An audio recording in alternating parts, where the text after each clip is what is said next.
All right. Good morning, kids. Are we ready, Ale? Yeah.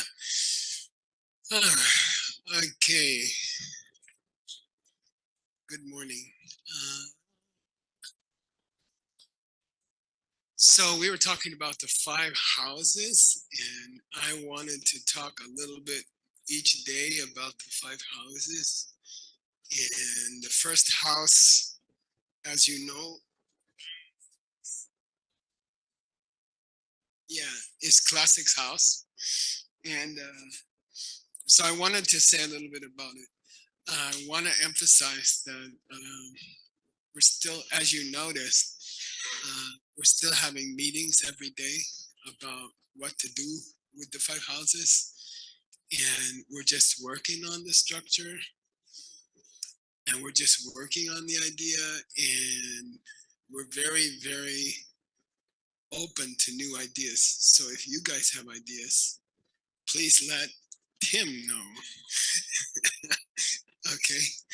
And we're excited to hear new ideas. So please don't be shy. If you're online, you can send them in to Tim at aci.tim. No. Anyway, I don't think we can do this without you guys. And kind of our hope is to develop the 5 houses structure and ideas. And then by the time of Kyoto, which is in December, we'd like to, make it formal or something like that. So that gives us about 2 months or something. And we're very, very open to ideas. So if you have a cool idea, don't be shy. Okay, Mayor? Okay. All right. And, you know, don't be, you know, any idea is cool. All right. And in my experience, it's the kind of unusual ideas that work out the best. So, you know, don't be shy. Okay. And let us know. So I was going to go over where the thinking is so far in the first of the 5 houses, which is Classic's house. And here's the guy. All right. And so the idea is that you would become a master. These are called the 5 houses of the masters, right? And the idea is that you would become a master in, this is mainly the 18 foundation courses of ACI. I don't remember how many pages it is, but it's like 7 or 8,000 pages. It's a lot. Uh, it's a lot of translation. How much for the foundation courses? Oh, 12,000 total ACI courses, but about, I'd say about 5,000 for the foundation courses. Uh, anyway, the idea is that at this house, what people like to do is to teach those foundation courses, and they would like to teach them. Next picture, Francisco. We have an idea of 4 steps. I told the AI 4 steps. It put 3 steps. Okay, my artificial idiot. Anyway, imagine you're on first step at the bottom. How's that? And these are 4 levels that we see for each house. First level would be member, and you just become a member of a house. Okay, And so far, what we're thinking is to be a member of a house, you just have to finish those 5 ACI foundation level courses. I don't have an image for it, but it's Principal Teachings of Buddhism, which is course number 1. Applied Meditation, which is course number 3. How Karma Works, which is course number 5. Diamond Cutter Sutra, which is course number 6. And Bodhisattva Vows, which is course number 7. That's minimum for everybody. Okay, so far in our thinking, we would like to see everyone finish those 5 courses. So to get into a house as at the member level, you should finish those 5. And it's not much work. I told you there was a guy who finished all the courses in 1 weekend. Okay, then you become an instructor. You start teaching. By the way, the purpose of the houses is to become a teacher.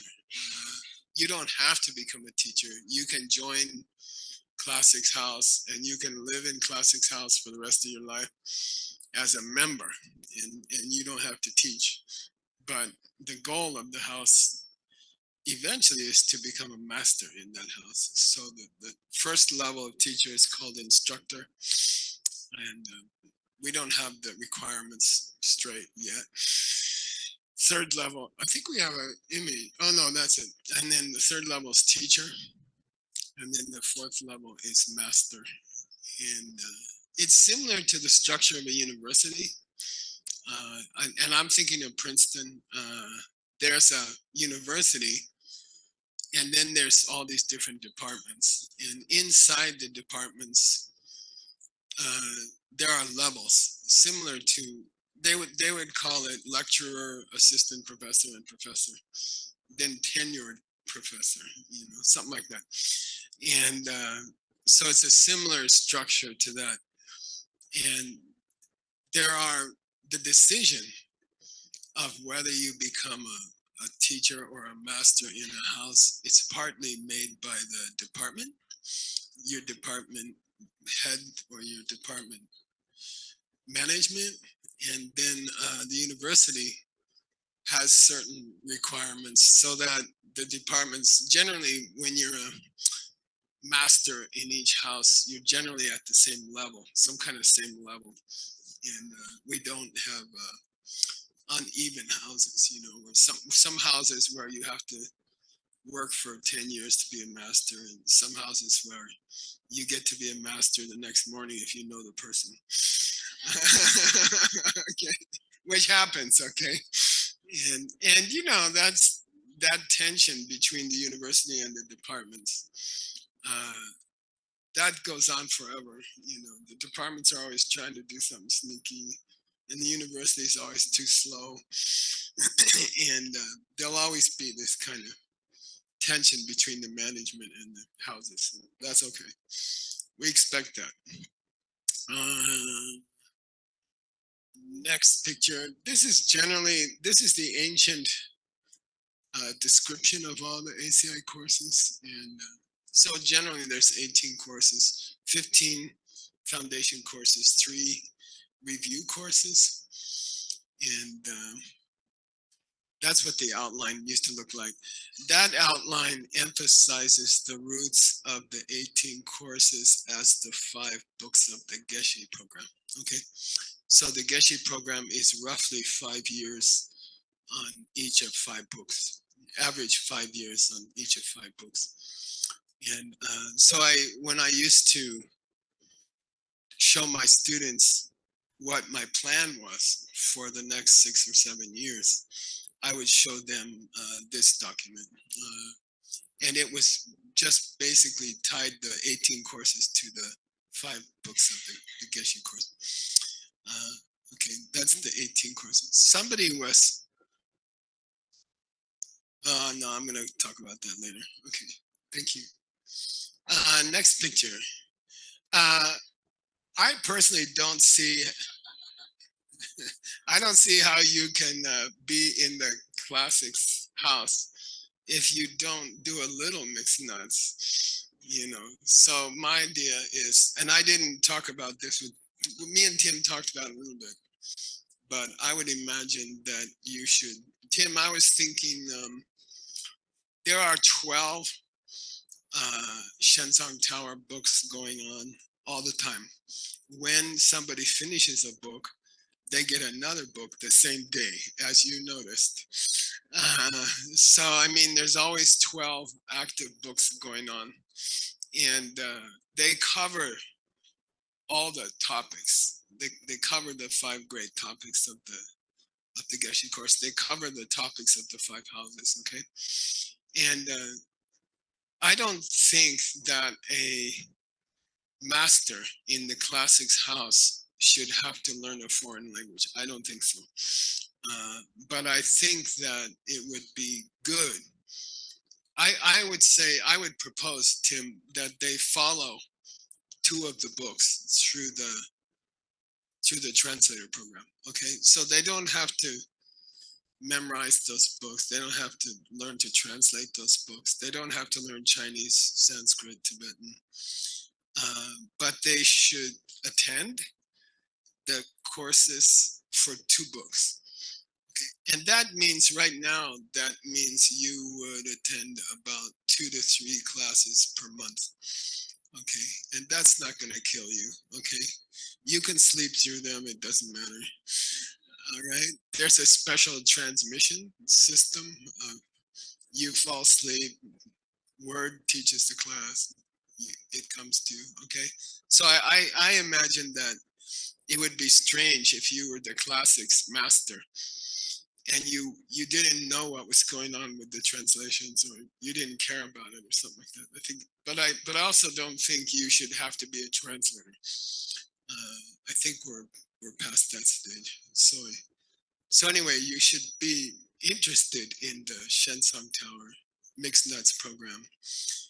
And I would say you pick two books. We try to spread the 12 books out among all of the historical periods and all of the historical schools. We try to spread the 12 books out that way because there are basically 12 different languages of Buddhism. Okay. And if you don't have some kind of familiarity with those 12 languages, I don't see how you can be a master, of the classics, okay? And to be there when the books are first being translated into a new culture, which is the world culture right now, modern world, I think to have the chance to be there and not go there is strange.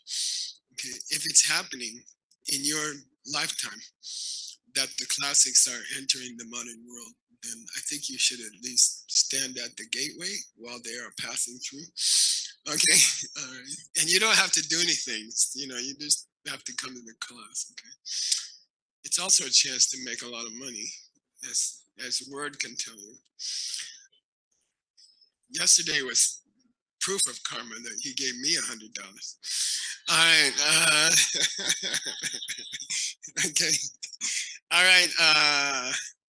Last picture. This is the Andine International Diamond Jewelry building, and we bought it for close to $20 million. And it's the largest factory in Manhattan, I think. And somebody bought it. A film company bought it. Warren Buffett moved he bought the 12 biggest companies at the same time. So it's nice to have deep pockets. And then he moved it all together to one big building in Midtown Manhattan. And our building was bought by a film company. And then they put this thing on the side. It's part of the building now, In Pursuit of Magic. So I don't know, that seems pretty magical to me. And that's how I feel about, I think in our meetings, in our breakfast meetings, we've been talking about that each of the five houses should have a Buddhist emphasis and a separate secular emphasis so that they relate to the normal world. So each of the 5 houses should have high quality, deep spiritual courses, and a master of the classic house should be high quality spiritual person. But then on the other hand, they should be very good at bringing that to the secular world, to the world of which doesn't want to be Buddhist or doesn't want to be spiritual. So I think in some of the houses, that will be easier than other houses. For example, in Samadhi House, we've always dreamt about doing courses for corporations about meditation which are not Buddhist. And we've always dreamt about having a respectable meditation app better than the other one you know about. Uh, and we just never got it together. We just never were able to do it. So a few ACI graduates developed small programs, but they didn't really take off. But there's people like Google. I went to Google and spoke to them about language stuff, but and their translator. I worked with the translator team there, and there are meditation programs going on in Google. Google bought a huge build. They built a huge building next to the Dean building, and so it's kind of it's weird if we have such high quality meditations and we understand meditation and we don't share it with people who don't want to be Buddhist, don't necessarily want to be Buddhist. So in meditation, it's obvious that you could have a secular program and you could have a Buddhist program. And in retreat, I think the same. I think the IR program, Innovation Retreat Program, it's kind of aimed at business people or people who would like to be more creative in their business. And I used IR in this. That's why we had that building. That's why we had $20 million to spend on the building because of retreat. I did retreats often and developed new ideas, business ideas in the retreat. So with retreat, you can see that you could have a secular retreat and you could have a Buddhist retreat. And so I think a master of retreat, mountain house, should think from the first day. Our mountain house will have two, so the 5 are like a horizontal division, but there's also a vertical division. So there's a non-Buddhist and there's a Buddhist. They're non-religious and religious. And then a lot of I've been to many countries in the world where they don't, the government doesn't really want religious programs, especially from a foreigner, from outside of the country. And there's many countries like that. And but those countries also appreciate innovation, creativity. They a lot of them support meditation retreat. So I think the house could split and offer those two kinds of courses. I think every house could find a way to offer both. If you're a master in a house, you would build a diamond mountain and you would build an ending, and they would be separate. And one would be super spiritual and one would be non-spiritual. And then by the time you get to Diamond House, it's kind of, just kidding. Okay, cool. So put your mind on it. And I know if you're sitting here, if you're sitting in this room or if you're online now, then you have the karma to be there when the 5 houses started. It's like being one of the 5 people sitting around the kitchen table in Hell's Kitchen, New York, when we started the first ACI course with the 2 dogs barking all the time. And so anyway, if you're here, even if you're online, for these first discussions of the 5 houses, I think you should get involved with them. And there must be a reason why you were here. Okay. And it might be that you're more attracted to the non-Buddhist part, or you're more attracted to the Buddhist part. But I would see a master. A master to me means master of both. Okay. All right. And you don't have to become a master. You could just join a house and live in that house for your whole life and enjoy being in the house. And I see the houses as kind of like fraternities. My house, Proctor House at Princeton.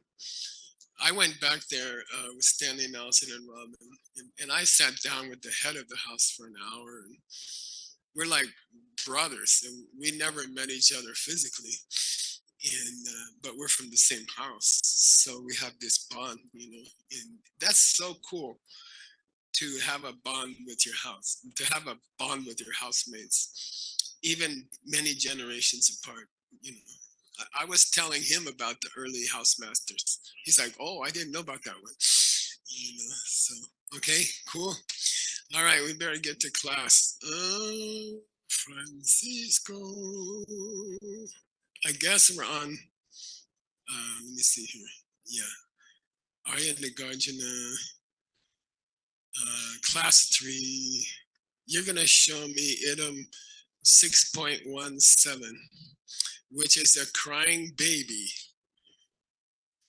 Okay, looks like Stanley when he wakes. Looks like Stanley when he wakes up. All right. Okay. We're in chapter 25. We have 3 chapters now to go, 25, 26, 27. We have to finish them this week. Hopefully Grandpa can not talk too much and finish the class. And we finished the investigation of the 4 higher truths. And now we're going to start the investigation of nirvana. Okay. And that's chapter 25. It's the investigation of nirvana. Okay. All right, let's go to this first image. Is the other guy starts with his same old, same old. In English, it's called same old, same old. I'll tell you the Sanskrit for fun. Okay. Yade shunyam idam sarvam udayo nasti navyaya prahanad va nirodhad vakasya nirvana meshyate.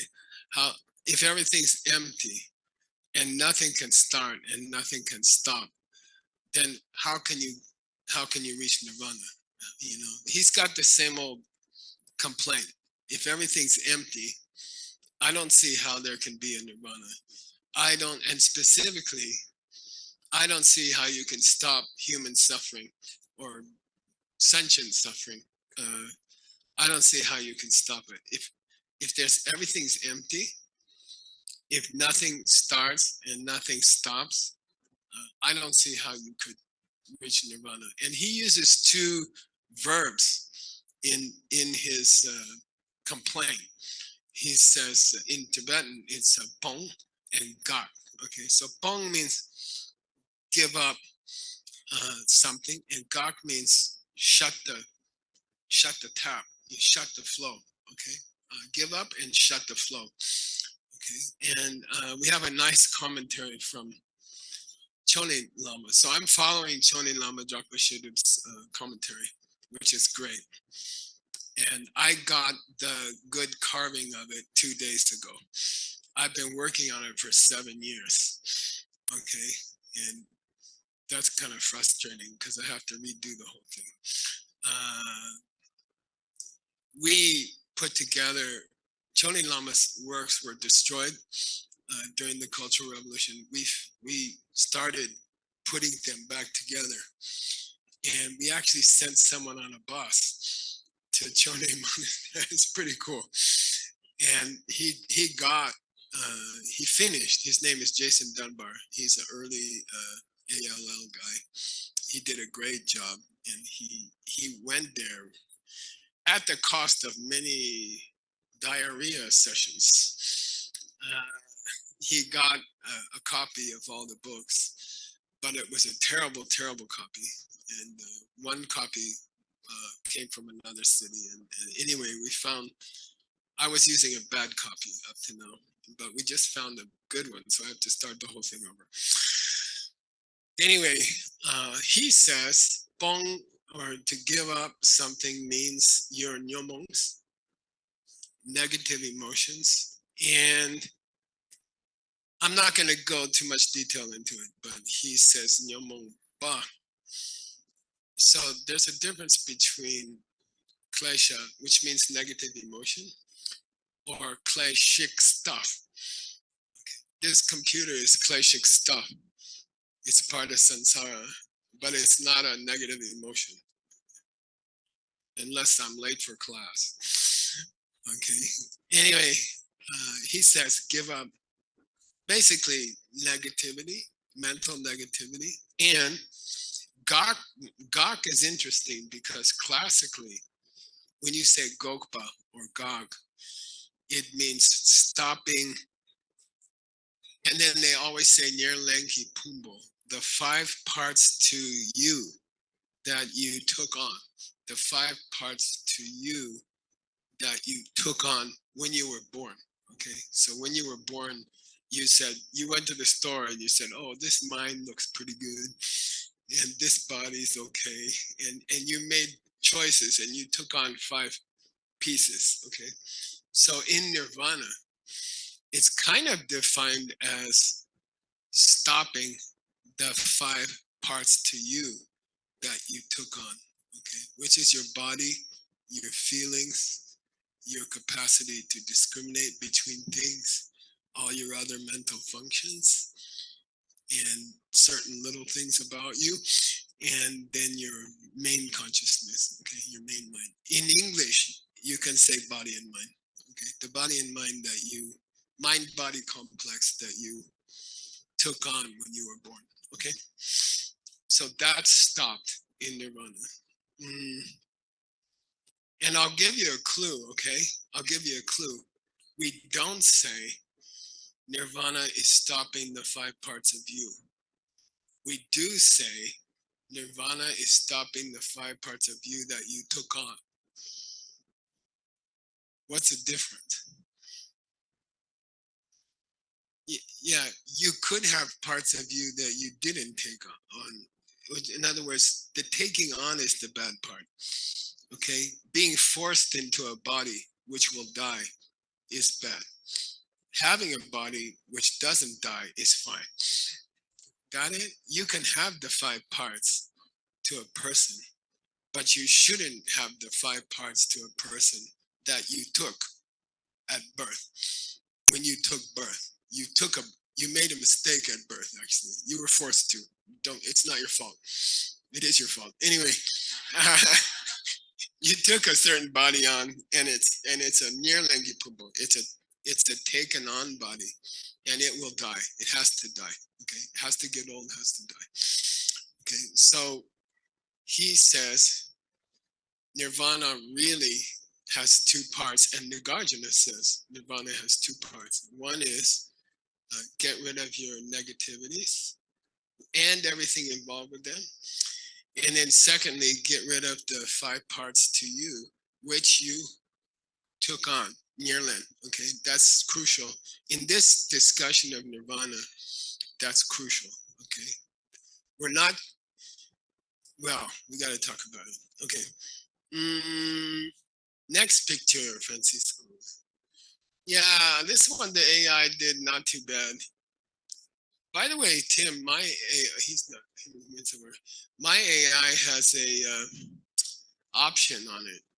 You can make a new picture with the AI, or you can say, show me all the pictures that anyone ever made about this topic in the last, since AI started. When you make an AI picture on almost AI platforms, you give up the copyright to it when you make it, which means they can sell it to everybody. And so you spend a half hour struggling to get the AI to do what you want. and then they sell your picture to everybody. But you have to know how to reach that part of the AI function. Okay. So anyway, someone else did the work on this one. I thank you very much. They always keep the title, and it's in Russian or German or Spanish or Chinese, and it's cool. You know, I forget which one this one, but anyway, somebody else made this, but it fits. Okay. I want to ask you guys today, where are we going in the flow of the last 3 chapters? Okay, we're sitting here together. You can say last 4 chapters. We're sitting here together. We're stuck here for a week, hopefully, unless you break your arm and go to a hospital. Uh, but so we got 4 chapters that we're going to be working on. Okay, is there a flow between the 4 chapters? And I'll tell you the 4 chapters again. 24 was an investigation of the 4 truths. 25, which is what we're doing this morning, is an investigation of nirvana. 26 is an investigation of the 12 links of the wheel of life. And 27 is an investigation of how you look at things, viewpoint. How do you look at things? Okay. And maybe think about it, okay? Maybe think about it until the next class, okay? And then think about it during your. Let's think about it. What's my next class, Tim? Oh, Tim. No, I mean after Friday or something. Okay? Saturday. That's too long. You'll forget about it. How about in the next class you tell me the flow? Okay. How do you see the flow? I'll tell you the 4 things that flow again. What's the first one? 4 truths. Second one's nirvana. Third one's the 12 links. And then it's how do you view the world? Okay. And then we're done with the most famous book in Buddhism. Okay. That is the most famous book in Buddhism, I would say, except for the sutras. Okay. There must be a reason why he went through that flow. There must be a reason. There must be some deeper reason. Maybe someone can think about it before the next class. Okay. All right. And next is we're going to discuss nirvana. Arya Nagarjuna starts to discuss nirvana. And don't forget that Arya Nagarjuna is at the very beginning of everything. Okay. After the Buddha, all you have is some Abhidharma stuff going on for 700 years. And then you have Nagarjuna. Then you have Arya Nagarjuna. He is before the 2 brothers. He's before Vasubandhu and the Sangha. Okay? He's before all of the logic schools. He's before everybody else. Okay? He's the grandpapa. Okay? He's the mafia don. All right? And so when he goes through a topic, it's very interesting because you're getting a Buddhist genius discussing Lord Buddha without any help. He's doing it on his own. He's kind of he's the first Mahayana teacher. He's the first Bodhisattva teacher in history after Lord Buddha. So his opinion about nirvana is interesting. Okay, and it's kind of nice to see him. For me personally, it's nice to meet someone who didn't know the lineage. He started the lineage. Okay, so what was his thoughts? He was fresh off of Buddha. You see what I mean? And he didn't have 2,000 years of commentaries. Okay, so by the way, in some religions, I would say the longer it goes on, the more confused it gets. And there's weird ideas come in and weird schools and problems and things like that. In Buddhism, the opposite happened. The more centuries that went on, the greater the commentaries, and the more clear it became. Buddha spoke in riddles, and And by the time you get to Tsongkhapa, they have made it beautifully clear, exquisitely clear. Okay, in this lineage, as time goes on, things get more amazing. Okay, it's cool. It's a cool lineage.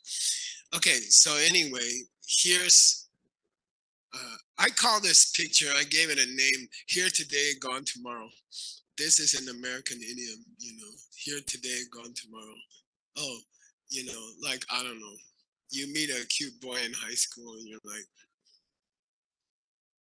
and then he's gone. Like that. Life tends to be a long series of here today, gone tomorrow.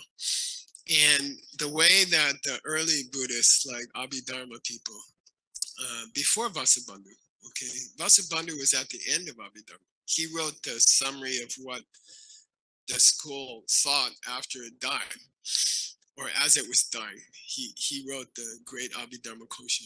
But what did they think before that? What did they think about nirvana before that? And it was kind of, we call, well, they thought your body and your mind, what? Blinked out, just disappeared. Okay. They thought nirvana was, and by the way, my brother committed suicide, and he when he was 20, and he just decided it was better. You know, he was comfortable. He had everything, and but he just decided he didn't want to be. He didn't want to exist anymore. And so there is this idea in the lower schools of Buddhism that nirvana means you blink out, you kill your body, you kill your mind, and then it's all over, and that's kind of some kind of happiness. There's the trick is, the problem is what? There's no one to experience that. And somehow they didn't think of that. I want to be happy. Okay, I'm going to kill myself. Okay, then you kill yourself and say, who's happy? Okay, and that's the Nagarjuna's complaint. He's like, is that nirvana? Is it nirvana just to blink out? And then who achieves that? Who reaches that? Who's around to reach it? And it doesn't matter at that point. You can't call it happiness, I think. Why? There's no one to feel happy. You're dead. You're gone. Your body's dead. Your mind is gone. Okay. But this lower schools misunderstood the idea of nirvana. What's nirvana mean literally?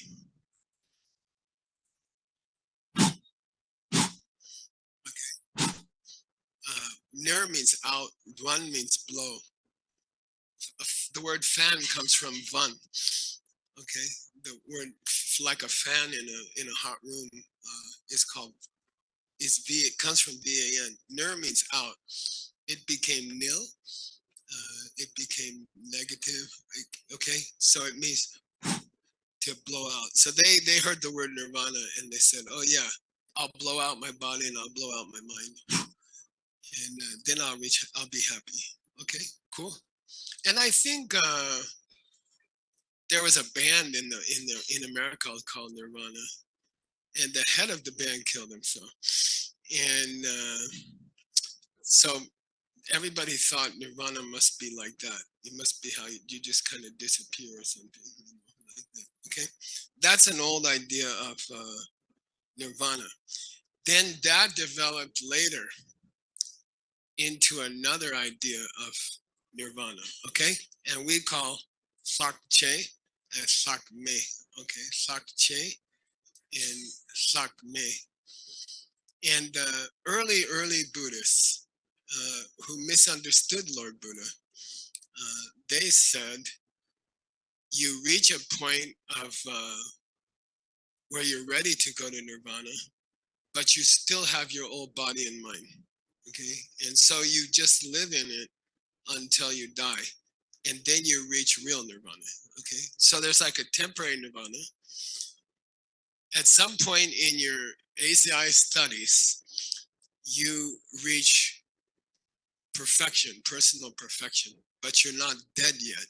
You're still dragging around the body that you took on at birth. Okay, so they don't say you should commit suicide. They say you should just wait till the old body wears out, and then you'll go to nirvana with no remainder, with nothing left over. Okay, so that's, you can think of it. Try to think of it. And Nagarjuna is addressing this idea. Nagarjuna is, historically, he's in a time when everybody around him believed that. They said there's nirvana has two stages. Okay, why? First, you study, meditate, meditate, meditate, and then you stop all your negativities. Okay, but you're still in your original body, which is created by bad karma. And you're still in your original mind, which was created by bad karma, and you took it on at birth.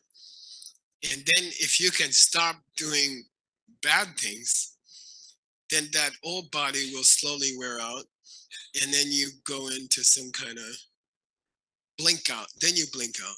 Okay, so they say there's a period inside the old body and mind while it's purifying, and then it blinks out, and then that's death. You die, and everything is smooth. So it's not like you shoot yourself or something. It's not like you kill yourself.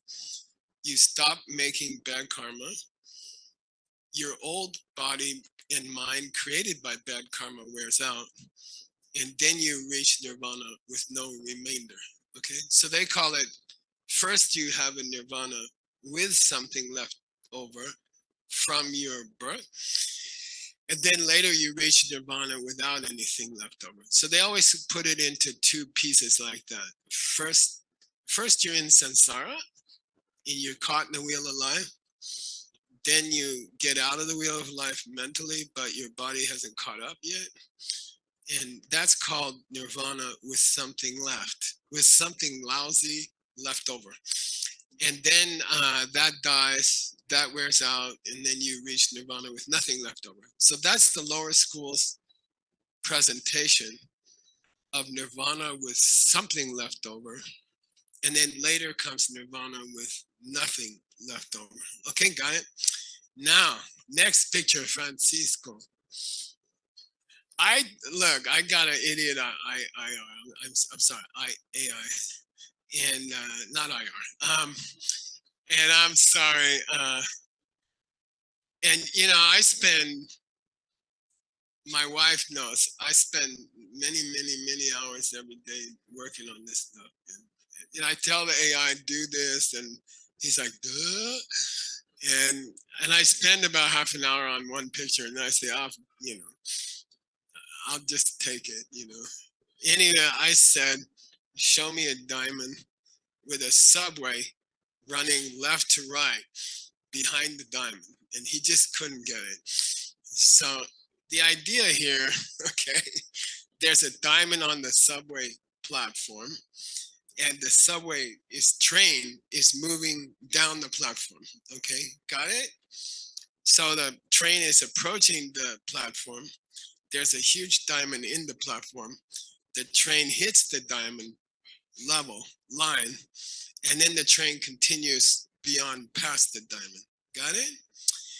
And that's the higher school's opinion of nirvana with something left over and nirvana with nothing left over. Okay. And they would say, now this is a very interesting, mysterious thing. They say nirvana with nothing left over happens first. And then you get to nirvana with something left over. Okay. So the lower school is easy. First, you have something left over, which is your old body and mind that you took on. And then that wears out and that dies, that body and mind die. And then somehow you're still around and you reach nirvana. Okay. And then the higher schools, Nagarjuna, he says, you guys got it wrong. It's the reverse. First, you reach nirvana with nothing left. And then you reach nirvana with something left. Okay, that's very, very famous. Okay, that's a very, very famous Arya Nagarjuna thing. And the mayor of Rimrock is going to explain it. No? Okay, briefly. So the nirvana with something, nothing left over means you get out of the wheel of suffering without bodhicitta, and then when you have nirvana, oh, the diamond. What's the diamond represent? Rob? Whoa, I don't know if this is a good system. Yeah. Some old bodies in mind might be Yeah, their nirvana with nothing left over would be the direct perception of emptiness. good. And the nirvana with something left over is when you come out of the direct perception. Yeah. So they would say, Arya Nagarjuna would say, when you see emptiness directly, while while the train hits the diamond, you are in nirvana with nothing left over. And then when you come out of that, you pick the old luggage back up. You pick the old suitcase back up. You start seeing things as coming from their side again. Okay, cool. And that's, by the way, that's the ultimate meaning of Maya in Buddhism. What's Maya? Maya is the name of Lord Buddha's mom. Yeah, her name means illusion, but illusion means you saw emptiness directly. You know things are not coming this way, but then when you come out of emptiness, you can't see it anymore, but you still remember. Then that's called kind of a crazy period in your life, because you know you're wrong, but you can't stop it. Okay, it's a, what do you call that? It's a conflicted thing. Okay, does the pen come from you? Yes. Do you see it that way? No. Even when you teach it, Geshe Michael? Yeah, even when I teach it, I see it as coming from its side. Well, just stop it. I can't. Okay, I'm in nirvana with remainder. I'm still carrying the old baggage of my old mental habits that I, and then that's why an Arya can get upset. Okay, that's why an Arya can complain day after day about not having enough time. Okay, okay, they know it's coming from them, but they can't remember. Okay, all right, or they can't see it at that time. That's why Arya is not an Arhat. That's why an Arya still has negative emotions. Okay, Arhat, someone who reached nirvana, they stopped all the seeds to see things coming from their own side. But an Arya, a baby Arya or early Arya, by the way, every Arhat is also an Arya, every Buddha is also an Arya. But generally, Arya means a person who had the experience of emptiness directly, but still see things coming from their own side and cannot stop themselves. And that weird existence for 500 years, typically 500 years, is called illusion. That they understand it's an illusion, but they can't stop it. Okay, and then slowly, because they saw that everything's coming from them, slowly they're able to stop their anger, desire, jealousy. And Arya is improving fast. That's why they're a stream mentor. Okay, that's why they're on their way out. They're improving, inexorably improving. No one can stop it. If they wanted to stop, they couldn't stop it. So once you see emptiness directly, you know from the first day that I almost said asshole, but my wife is here. Every irritating person you ever meet was coming from you, but you can't stop being irritated. Okay, and that's a baby Arya, and then they have to work, and then they become an Arhat. Then they reach nirvana. So they reach nirvana without any baggage first, and then they pick up the baggage again and struggle with it until they reach Arhat. You see what I mean? Okay, got it. Okay, we finished that one. Next picture. This is called Parinirvana. This is a Vietnamese image, actually, from Vietnam. And there's many carvings and statues, and they're in English. They say, "Oh, Buddha reached his final nirvana," and it's a polite way to say he kicked a bucket. In English, we say he died. So they will say, they don't want to say Buddha died, so they say Buddha reached his final nirvana, and it always irritated me. I said, just look, say he died. No, he reached his final nirvana. Yeah. And the name of this idiom, the name of this picture, okay, for all of ACI future history, is Parinirvana : last chapter in the big act. Last chapter in the big act. Okay, Lord Buddha performed 12 miraculous deeds in his lifetime. Every Buddha, male, female, Tara, performed 12 great deeds in her last lifetime. Okay, and those are called the big act. Tsutemba. Say Tsutemba. Tsutemba means really good at pretending.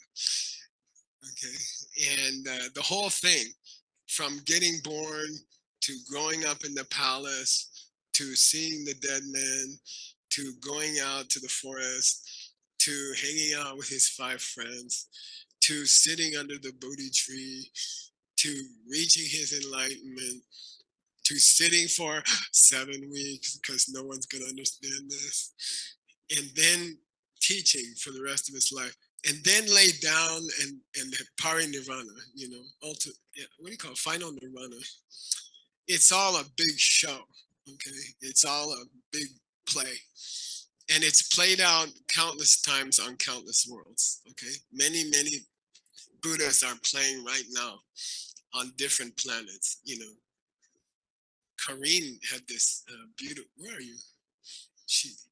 Oh, she had this beautiful photo that she took of the Milky Way. We are on the edge of our galaxy. Earth is on the edge of a huge circular galaxy of billions and billions of planets, and it's only from Diamond Mountain that you can see them. You can. We're on the edge of it, so when you have a really dark night, right now it's a lousy time to watch the sky because it's full moon, close to full moon. But on a new moon, on a black moon here, you can see that we are on the edge of the galaxy, and you can see the rest of the galaxy from Diamond Mountain. It's very beautiful. It looks like a strip of stars. It's actually like that, and we're on the edge.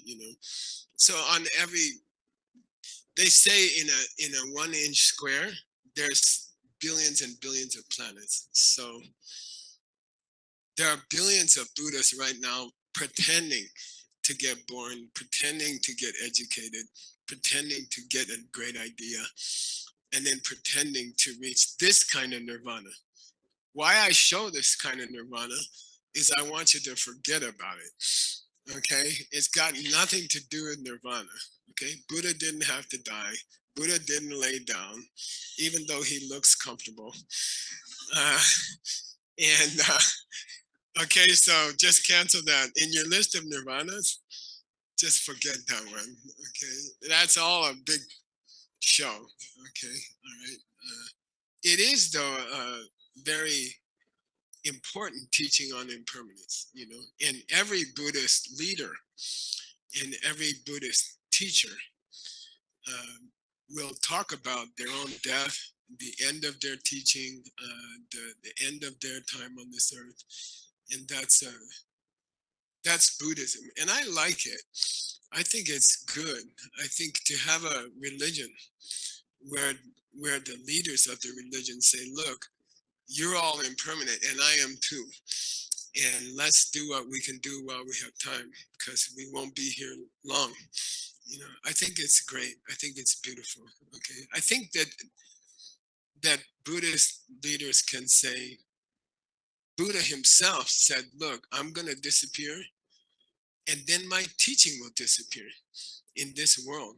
And to be so honest about impermanence. That, hey, guess what? Impermanence applies to me too. And impermanence applies to my teaching too. And to speak about it openly, to speak about it honestly, I think it's very healthy for an organization and for Buddhists. It's healthy to say we're all in this together, and we will all disappear one by one, alone. Each person will go alone, and even the teacher will go alone, and the teaching will die out. You know, you can do the 5 houses, but then there'll be 4, and then there'll be 3, and then everybody will say, "What 5 houses?" Okay, and as you create the 5 houses, it's healthy Buddhism to say, "I know they won't last forever, but let's give the world the 5 houses for as long as we can." Okay, and then that will help the world. And I'll meet you in the next life. Don't be late. You know this song? Jimi Hendrix. Okay. Next picture. We still got 5 minutes. Am I right, Tim? Right?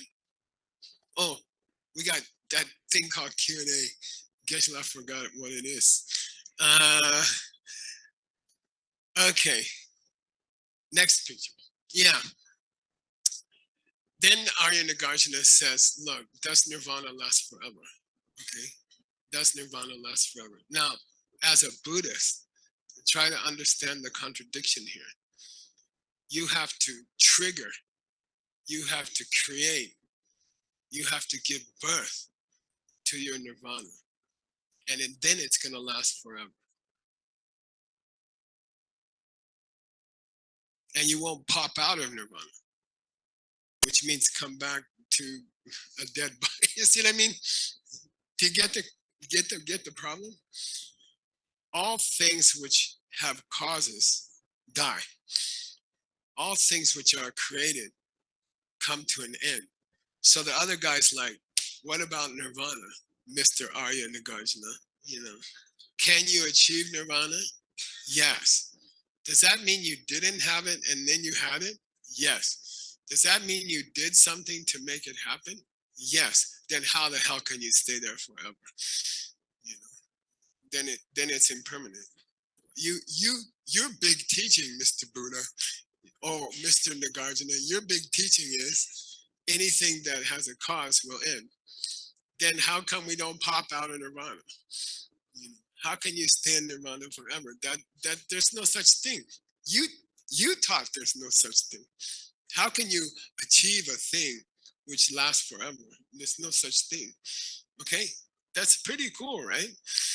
It's a pretty good complaint, I would say.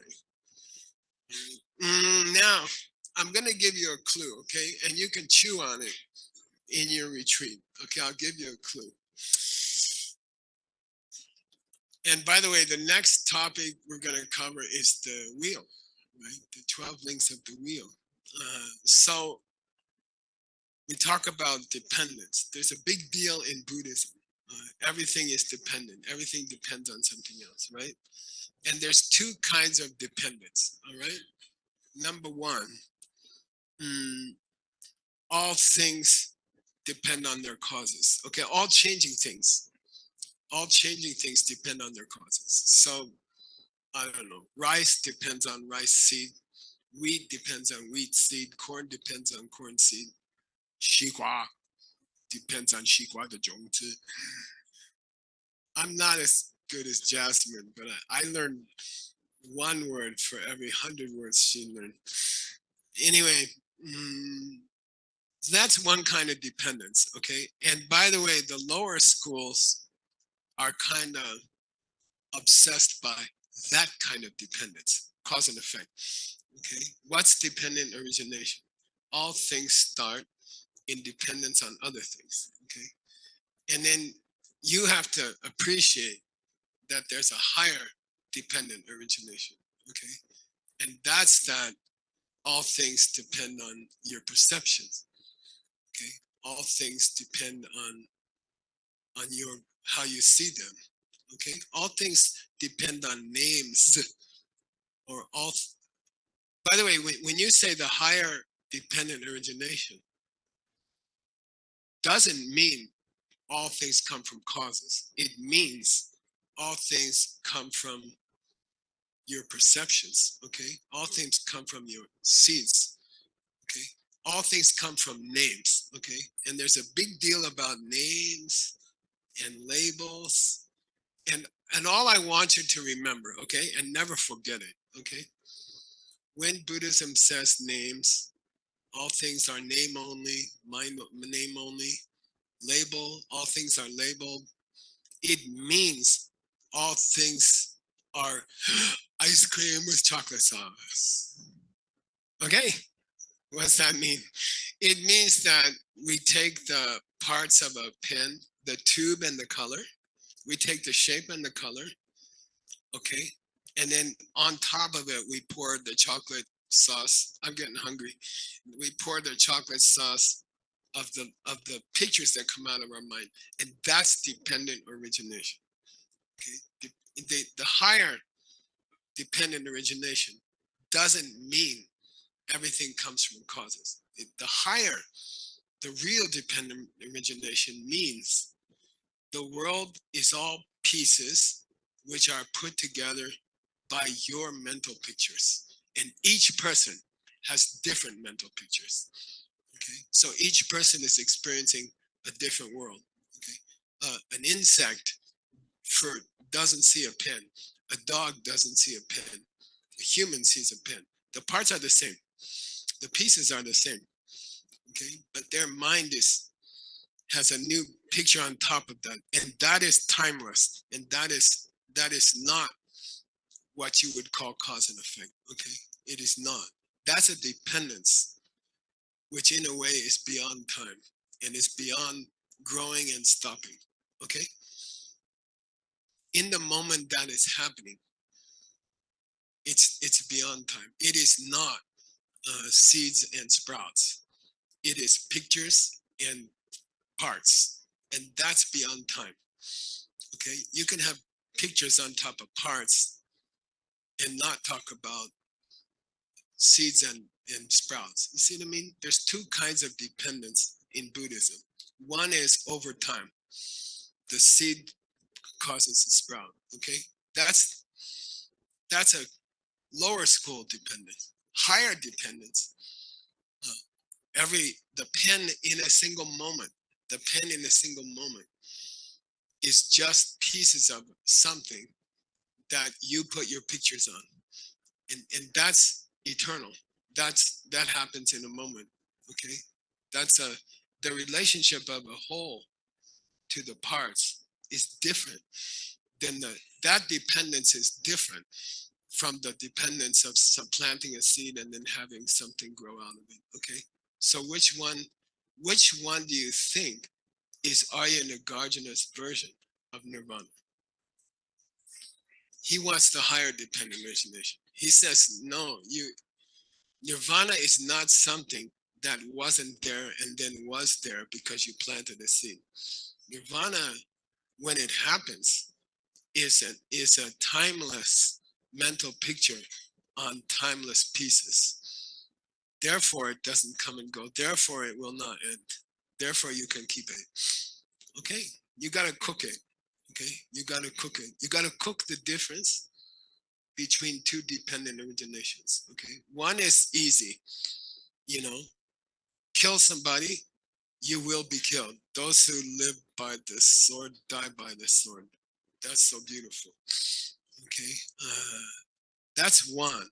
That's cause and effect in one sense. But the higher cause and effect, the higher dependence is that you are surrounded by pieces and you make your own holes. Each person makes their own holes according to the pictures that they have in their mind. Okay, that's also dependence. Things depend on your pictures, and that's in a single instant.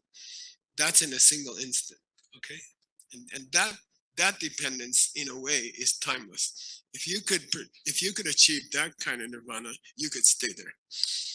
Got it? Okay, you got to think, cook it. You got to cook it. So understand the other guy's problem, understand the other guy's complaint, and it's fair and it's a good complaint.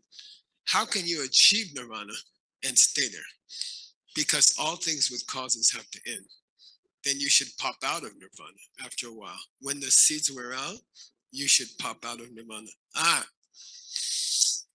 To reach nirvana in the highest meaning of dependence means, okay, to reach nirvana in the highest meaning of dependence means that you would have to create a self-perpetuating seed system. I'll say it again. To reach nirvana in the highest idea of dependence, you would have to continually create a self-perpetuating seed system. You'd have to create a system where the energy you put into it is replaced all the time. And I'll give you an example, okay? And don't forget it, all right? In the DCI system, and by the way, we're gonna be filming some DCI this week at Diamond Mountain because I have a surgery. I have a small muscle surgery here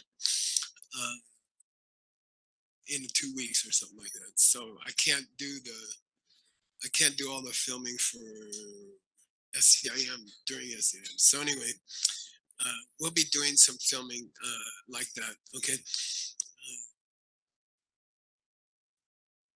So is it possible to replenish seeds as you use them? And in DCI, what we teach is, and it's an interesting concept, okay? And I don't want you to ever forget it because it's the answer to the question here.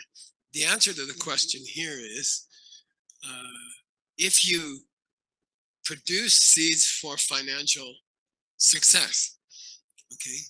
Like if you're starting a little diamond jewelry company with 3 people and 3 diamonds, and you want to reach a company that's processing 300,000 diamonds every day, that used to own 3 diamonds and used to sit, we started on half a table.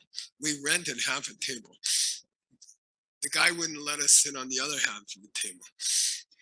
So you sell something, you make $100 or you win $100 in the class, then what's the answer to the nirvana question? How does this relate to the nirvana question?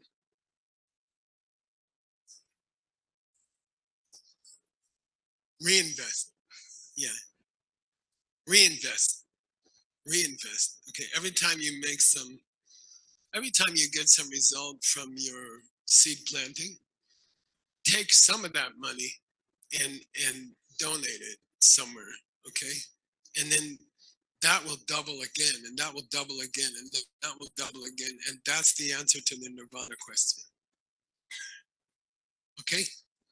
Every time you do something good, every time the result comes to you, reinvest. And then that becomes an endless cycle. Okay? Then you never fall out of nirvana. You see what I mean? Okay, got it? Is there a cause and effect? Yes, but it's a cycle. It's a self-perpetuating cycle forever. And it's not like nirvana wears out and you stop being in nirvana, okay? If you keep helping other people, if you keep reinvesting the results you get, it just gets bigger and bigger and bigger. And I can tell you, okay, I'm not a super wealthy person because I always give it away. Unfortunately, I give away more than I get. But what I'm saying is, it just multiplies on itself, okay? And I'm a grandpa. I'm a real grandpa now, right? And I can tell you from 50 years of practice, okay? It just gets bigger and bigger and bigger, and you can't stop it, okay? And nirvana's the same. Well invested nirvana will last forever. And it doesn't matter that it started with a seed. Okay, got it? Okay. It's a self-perpetuating cycle, similar to the samsara cycle. Okay, I know I'm supposed to stop, but I'm not gonna. Q&A gets pushed off again. I've been accused of never wanting to do a Q&A, but it's not true. I just always have more to say, which my wife can also confirm. Next picture. There's another kind of nirvana that you should know about. At least you should know about it. And guessing from the background in this picture, what would you call it? Natural nirvana. Okay. There's a kind of nirvana in Buddhism called natural nirvana. And it's a code word for emptiness itself. Okay. All things have a nirvana inside of them. But it doesn't mean, they don't have headaches anymore. Okay. The microphone has natural nirvana. The room has natural nirvana. You have natural nirvana. And that's a code word for emptiness itself. Okay. It doesn't mean end of suffering. Okay. But obviously there's a deep connection. Okay. All right. Let's see if I got any more pictures here. I can do that.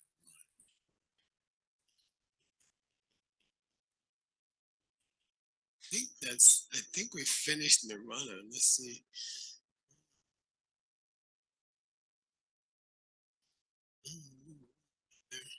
Okay. Yeah. Oh, one more, right? 6.25, Francisco? Skip that one. Yeah. Here we go. Last thing, okay? And I will end on time without a cue.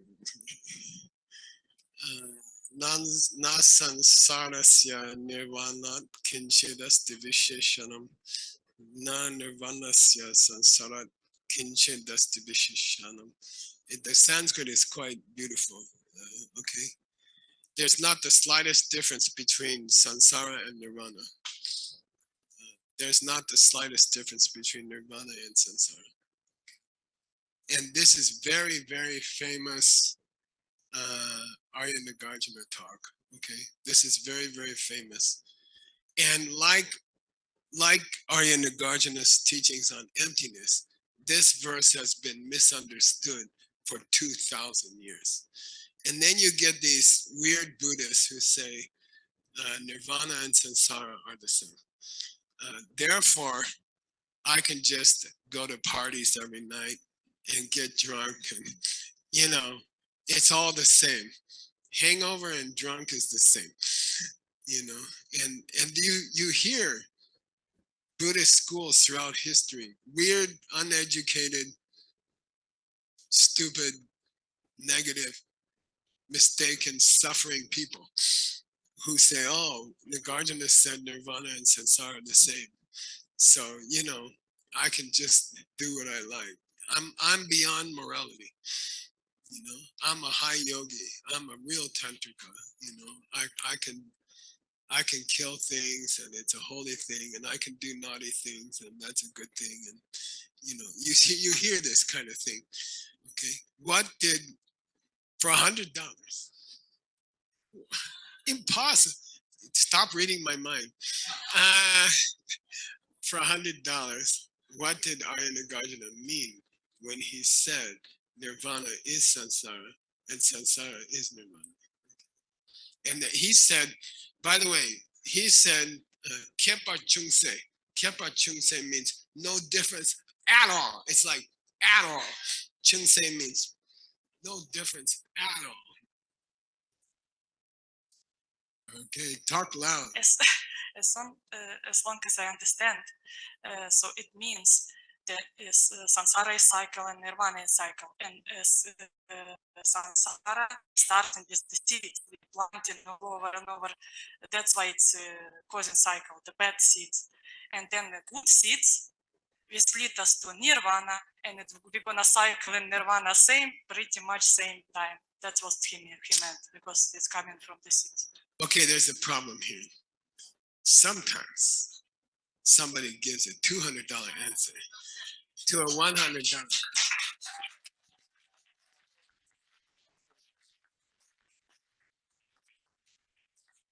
Have it somewhere here. Yeah, that's a $200 answer to a $100 question. Yeah, perfect answer. Okay. Yeah, there's two cycles here. Okay? And they're both cycles, but one's a happy cycle and one's a miserable cycle. Okay? That's all. Please, when you teach Nagarjuna, please teach this verse, and tell people, wake up, Nagarjuna is not saying you should go get drunk every night because samsara is the same as nirvana. It's not this, please do your best through the rest of your life to fight these stupid ideas about Buddhism. Okay? All right? Promise? Okay. Now you have to do the other cycle in the bathroom. So I'll see you in 15 minutes? 30? Oh, okay. I'll see you at 8:15. Okay? Thank you.